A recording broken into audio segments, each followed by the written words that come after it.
ఇలా కర్రీ అంతా మిక్స్ అయ్యేలాగా కలుపుకున్న తర్వాత దీనిలో ఆల్రెడీ ములక్కాయలు ఉడికిపోయాయి కదా, సో ఆ వాటర్తో సహా ములక్కాడలు ఇందులో వేసేసుకొని మంచిగా కలుపుకోవాలి.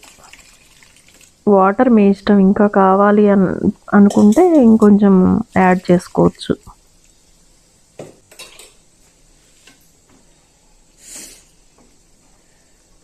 సో ఇలా కలిపి కర్రీ కొంచెం దగ్గరగా అయ్యాక మనకి ఆయిల్ పైకి తేలుతుందన్నమాట. సో అప్పుడు ప్రాపర్గా ఉడికినట్టు అర్థం. కాజు పేస్ట్ అంత పచ్చిగా ఉంది కదా మనకి, సో అట్లా చూసుకొని ఆపేసుకోవాలి.